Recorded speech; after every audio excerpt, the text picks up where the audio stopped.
What's up, guys? Physics here once again. This is going to be the day 2 and 3 Gauntlet overview. I've been taking it pretty casual, to be honest. Like I said from the very beginning, I don't know if I've said this in a YouTube video, but I've said it a lot on my stream. I don't really think Marauder is more of a race. It's more of a marathon, in the sense that it's not really a question of who can do all the content first. It's more of a question of who can do the most content before the 10 days is up. Because a lot of the builds, just Marauder in general, this Gauntlet is insanely hard on Marauder. You guys saw the tier list. For the most part, everything in that tier list has been spot on. Feel free to go check out that video if you don't know what I'm talking about. In terms of like the builds and the ascendancies, everything's been struggling hard. Also, to the people that were not toxic rain believers, and by what I mean by that is people who thought champ toxic rain was going to be really good. We saw Rise try to attempt bossing yesterday, and I'm pretty sure he died. Let me check actually. We'll start with the ladder. Is Rise dead? Oh, I'm on Marauders. There we go. Oh, Rise did not die. He did not die. But he was bricking his boss fights. I can't remember because I was watching the Twitch stream while I was in bed at like 7 in the morning after stream. But I watched him fight just a normal Phoenix, and it looked insanely hard. He almost died like a million times. If you like aren't up to speed on like why TR champ isn't like good for this Gauntlet or whatever, or why at least I think it's not, and like I think at this point public opinion is that it's not, the casters over on Zerker's stream that are like going over the daily cast did a like really good breakdown on it. Basically the biggest thing is like when things have so much more life, toxic rain champ has always struggled. One of the biggest things it's struggled with is like sustain in fights, both for mana and life. You can't really use like life gain on hit really, because you have like no accuracy, because you don't need accuracy for the vine dot portion of toxic rain and stuff like that. But I don't want to go into this because it's not a toxic rain video. But yeah, as you can see, basically all sabs, a lot of DDs as expected, and champs peppered in here and there. As far as the Marauders go, I have been offline for a solid 13 hours at this point. So like I've played like 10 hours, left for like 12 to 16, a lot of sleeping and just doing whatever. And then as well as like day 1 was basically a complete waste of time for me. So day 2 and 3, day 2 was pretty much I got to maps and then I quit for the day. And then yesterday was my big push. I got about half of my Atlas done. I'm in high yellows, but I'll get more into that in a second. The thing here you see with all these points, so I'm at 89 points right now. I'm level 88 with 1 point from Delve. Everything you see on this ladder, literally everyone above me, those alive and dead, they are all just level points and 1 or 2 Delve points. Strand is the only one who he has 2 points from Delve and nothing else completed. Fightgar has 1 point from Delve and nothing else completed. Like it's literally every single person is just Delve. There's 1 point from Delve and then levels. So it's not really a race. It's not really a rush. Strand is obviously a lot further ahead than most. He's been going super hard. I don't really have I've made this very clear. I don't really have a whole lot of faith for Shield Crush Berserker to like really be good for bossing. I just don't see how it can be. The block aside, I think you will just get absolutely destroyed by a lot of the mechanics. So like I said to begin with, I don't think it's it's not really a race. It's like who can do the most before the time ends, because yeah, Marauder is really, really struggling with this Gauntlet. However, my build, to get into it, my build's been popping off. So I didn't really want to talk about this. I'll go over it real quick. This is gonna be like, I guess, like a little mini build diary.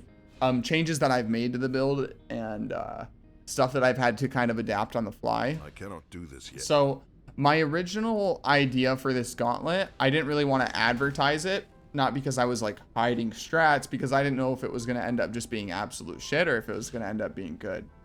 And I didn't want to like mislead people into playing something and then have people be upset with me. But basically, as you can see, my Earthshatter is actually pretty massive here. And I am not using Pulverize right now. If I were to throw in Pulverize, my Earthshatter gets a lot bigger. Obviously, Earthshatter doesn't, like if it's next to a wall or something, it'll stop traveling. But yeah, huge Earthshatters, right? So my whole strat for this gauntlet, to give you TLDR, is scaling the AoE from maces, because the damage you get from going this way, this is these two nodes, 28%, and then this is 30, right? So that's 58%, whereas this is 36 and 216s. So this is 68. So you don't really lose that much damage for going for the AoE side. And then skull cracking, I just opted to go instead for martial experience. Martial experience on paper is actually more damage. You lose about like 15-ish% increased fizz damage, but you do gain 12% overwhelm, which is really good on bosses, especially when they are going to have a ton more life and stuff.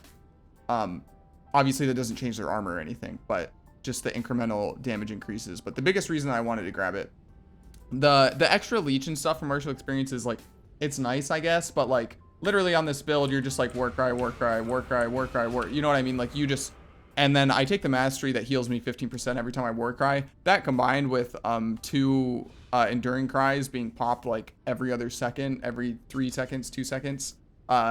You don't really need leech on the build, to be honest, but it's nice. It fills little gaps here and there, I'm sure. But what I really wanted was a 2-handed mastery. 10% increased armor and evasion per red and green socket respectively. Basically for the end game setup, this is like 40% increased armor and 20% increased evasion, which is really nice. Why do I care about evasion? Well, I learned very quickly early on in maps that like I was gonna have to bite the bullet for spell suppression. So I decided to start fitting it into the build. If you're curious to see what I'm rocking here, I currently don't have any on the boots. I have what I would consider mid-tier gear at this point for what I would want by the time I attempt bosses. A lot of the gear is actually pretty good. It's just I had to craft on life, which is actually, if you look at the ladder, is pretty common for this gauntlet because of all the stats you need on gear to balance out res, chaos res, and getting spell suppression everywhere you can. Spell suppression is basically a must in this gauntlet. So right now I'm rocking a solid 53% spell suppression. I know a lot of people are going to see this and be like, well, Fizz, what the hell? If you can't get 100% spell suppression, it's not worth going for. No, that is very incorrect. Any spell suppression is good spell suppression. You can kind of think of it like old glancing blows with spell block. Only spell block. That's a great way to think of it. Basically, on Berserker, I have so much armor still. 14k unbuffed. That's not including the granite flask and the 50% increased craft that I'm gonna have on my flask with Defy Pain, with Berserk, with Fortify. Like you guys, I don't care about Fizz damage at all. Okay. So my biggest concern to swapping before was just losing a lot of armor from going full hybrid pieces, but it honestly hasn't really been that noticeable at all. And I've got a solid 2100 evasion right now. It doesn't seem like that much, but it's actually not a bad amount. As soon as I get a Stygian Vise with a jewel crafted up for phasing on kill, I can drop the quartz flask and use a jade flask full time. And then the jade flask, in addition to the flat evasion that I have, as well as the increased evasion from the mastery, will actually lead me to dodging a fair amount of hits. Which is why, by the way, I saw someone comment why I don't take on Wavering Stance and they're getting stunned a bunch. I don't really get stunned ever unless I'm eating like Roa hits. To be honest, I really am not noticing myself getting stunned ever. If you're getting stunned a lot on this build, you probably just need to get more life. That would be my guess. But not being able to evade in a GMP gauntlet just honestly seems like a great way to have a very early death. So if you're playing like the base league, feel free to go Unwavering Stance. It's nice to have some stun immunity, and you don't need the evasion. But if you're playing in Gauntlet, I really don't recommend taking Unwavering Stance. You're gonna 100% get shotgunned. Any evasion can help, right? So why is this amount of spell suppression good? And ideally by endgame, I would want like 60 to 70%. But if I don't get that gear, then I don't get that gear. I'm not going to stress out too much about it. Basically, if you think about it like this, if you get shotgunned, right, and you have a 50% chance to take 50% damage from every one of those hits, right, it's effectively like you're taking 25% less damage, right? 50-50. So if I'm getting shotgunned by GMP, basically it's like I'm playing this Gauntlet with LMP. That's the simplest way I can explain it. Like statistically, the way the math works out, I would be effectively taking 25% less damage, which just removes the GMP element, and it's like playing LMP Gauntlet but without the Fizz conversion, which means it's a lot safer for me. Obviously there could be streaks of bad RNG where like nothing gets suppressed or stuff like that, but on paper, statistically, it's like roughly a 25% damage decrease from spells, which are mostly what's going to be killing you. I mean, if you've been looking at Gauntlet at all. So that combined with Fortify and everything else, I'm actually pretty survivable at this point. I still have a lot of stuff I need to grab on the tree that I'm not really happy with. I still need to get my Anoint. I've been kind of struggling internally on what I should Anoint. Courage looks really good. It's 10% spell suppress, 30% increased armor, and 30% increased evasion. 30% evasion if you haven't been hit, whereas 30% increased armor and 10% spell suppress if you have been hit. Obviously, most of the time you will have been hit because you don't have that much evasion, which is just basically 30% increased armor, 10% spell suppress from one node. Really good. It's actually quite cheap as well to Anoint. So it's like that pretty big boost to survivability. Versus anointing Bastion Breaker. Why Bastion Breaker? I kind of went over it a little bit on Martial Experience, but 30% increased Fizz damage, pretty good. You compare it to like Spine Cruncher or a few other nodes that could give you a little bit more damage on paper. Well, this gives you Overwhelm, and again, Overwhelm is very, very good against bosses because they're going to have a lot more armor and stuff typically, right? So that's kind of where we're at. So the tech that I was talking about, scaling a bunch of AoE through the Bonebreaker nodes, using a Coronal Maul for 20% increased area of effect, and then the Mace Mastery with Chill. If you're wondering where I'm at right now, I basically have like a little bit less than 450 PDPS Mace. That's honestly really bad for the content that I'm in, doing like tier 10, 11 conquers and stuff. I'm kind of hard capped where I'm at right now. Not necessarily hard capped, but it would be really painful and probably quite rippy to push higher because things would be living so much longer. Obviously, while map clearing, Call of Steel will instantly kill everything anyway. But in terms of like map bosses and especially conquers, as soon as I put in another Watchstone, I'm going to start spawning another round of conquers. And that's where stuff gets really, really risky, right? Like, I'm sure you guys have seen the Veritania rips and stuff like that. Conqueror monsters are super scary in GMP Gauntlet. And I want to have a better weapon. So, like, typically, you want, like, a 600, 650 DPS weapon moving into red maps. Pretty baseline. And usually it's not that hard to get. I've been spending so much time trying to craft a better weapon, and it just hasn't been hitting. So me going into this content now with like a 400 DPS weapon outside of Gauntlet, it's like doing red map content and red map conquers with a 200 DPS two-hander, which, I mean, if you play this game and you're relatively knowledgeable about like Fizz builds or melee builds, you know that that's like terrible. That's like the amount of damage I had in like Axe 6, Axe 7 on my axe. So yeah, I really don't want to move forward until I get better gear. That being said, there's no real pressure to move forward. I've been playing like so relaxed this Gauntlet. I'm sure you guys have seen like my stream times and stuff. I play for like 10 hours. I go and I sleep for a long time. I come back. We're pretty nonchalant about it. I'm not blasting. I'm not going super hard or anything. It's been pretty relaxed. That being said, there is a real possibility for the this build to do well. I've seen a few people, especially high tier players, saying that they don't think Earthshatter's capable of doing doing anything in the Gauntlet. I disagree. I'm going to go over that logic here now, and then I'm probably going to wrap up the video. If you guys want a quick overview of my gear, I'll just quickly mouse over everything so you can see it. Pause the video if you want.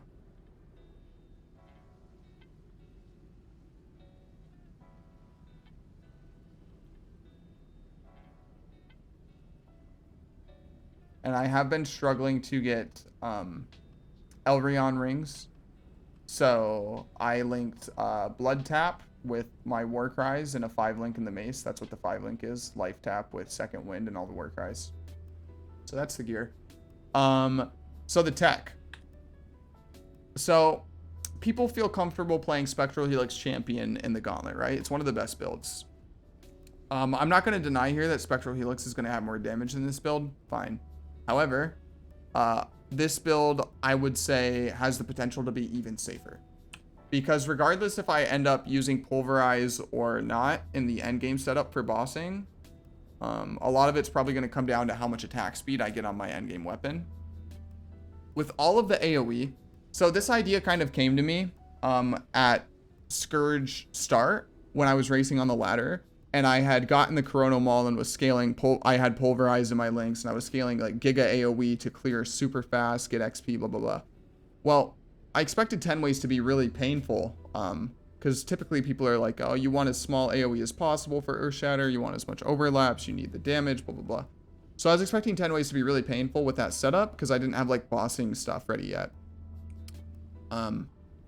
But to my surprise, 10 ways were insanely easy, incredibly smooth. And why was that? So I'm not using Pulverize here, and my AoE isn't as big as it could be. But effectively, you kind of just, you can almost like, if you see here.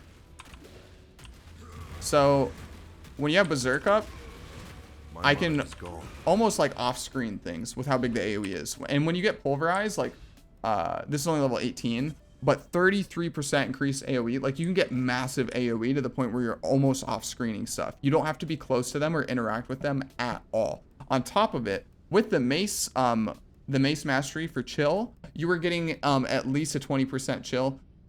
For those of you who are curious, on the Conquerors that I've been doing, tier 10 Conquerors were the most recent ones that I did, as well as like tier 10 maps. I'm currently getting a 20% chill. With a 5-link, only using Shockwave also, even for single target at this point, and a 400 DPS weapon, and I'm getting 20% chills. So I don't know if I'm going to be able to get 30% chills, but I can pretty much guarantee that I'm going to have at least 20% on like endgame bosses, right? Like Cirrus and stuff like that. So that basically just completely removes turbo mod from the Gauntlet. So that's really nice. And I'll be able to basically play ranged. So when you look at like this big AoE that I have, because it's not just like the rocks, right? Like look at how big the AoE is when they explode, right? Like one spire is like almost this entire circle here. And this is again without Pulverize. So my idea here is this, right? So what do I have that a champion doesn't, right? Well, a champion takes, they have Fortify for free. However, I get 23 Fortify, right?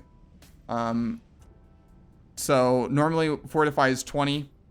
When you take the Mastery to get Fortify on your hits, it's -3 down to 17. This node is 18, 19, and then 23 with Steadfast, right? So I get 3% less damage taken. Obviously, a lot of this ends up balancing out because we do take Aspect of Carnage, so we'll take 10% increased damage, right? However, I would argue that looking at this gameplay, right, where I can stand way back here and still hit things, like if I'm trying to be safe, right, that this build is, in a lot of ways, more ranged than Spectral Helix, especially while clearing maps. Like if you've seen Karn's most recent rip or something like that, Spectral Helix, you have to jump directly inside of the pack and then wait for it to spiral outwards and hit things. If I'm in a scary map, I don't have to do that. I can literally just detonate the Earthshatters, and one Call of Steel will completely destroy the whole screen. If you spent any time in my Twitch stream, you'll know what I'm talking about. So the idea here is that, like, there's no way no Marauder build is going to be able to kill, like, hidden bosses. Like, you're not going to kill the Breach Lords before all 4 of them are out. It's not possible. We just don't have the damage to do it. Okay? If a Sab wasn't able to do it, there's no way in hell a fucking Marauder's doing it, regardless of what build they're playing. So in my mind, the safest thing to do is to just go for a slightly slower but much safer fight. Obviously, it would still be insanely hard and incredibly rippy, but I think it's the best chances you could realistically get of taking down the hidden on a Marauder. I have literally zero faith in Shield Crush. If you guys watch Darky's fight against the hidden, like, imagine trying to do that with Shield Crush. Like, you have to be so close to the bosses, you are just gonna die. Again, I have like no faith in any build to actually do any of the content, but I think this build specifically is very safe and has potential. I think this is definitely, like, this setup is a contender for a top 1 or 2 placement to place in the money. And I think that if I don't do that, then that's not a fault of the build. It's a fault of me as the player piloting the build and either getting like mega screwed over by GMP, you know, like the silly shenanigans and get, or just misplaying and not being good enough. I strongly believe that this build is quite strong. It's very ranged. You have really strong chill. Obviously you have the endurance charges. You have Berserk, which Champ doesn't have. I mean, if you run it on a Spectral Helix champion, your uptime on it's going to be pretty abysmal, but you can run it. Whereas on a Berserker, obviously you have way more uptime, especially running War Cries. Like, you just have rage ad nauseum, right? So I think this build has a lot of potential. I'm excited to keep playing and see where I can get it. I'm going to keep taking the Gauntlet pretty relaxed and pretty chill. And then just, you know, see where I land. It's been fun so far. It's been all right. But I think I have yet to start the day. It's now going on 7 p.m. I've slept very long today.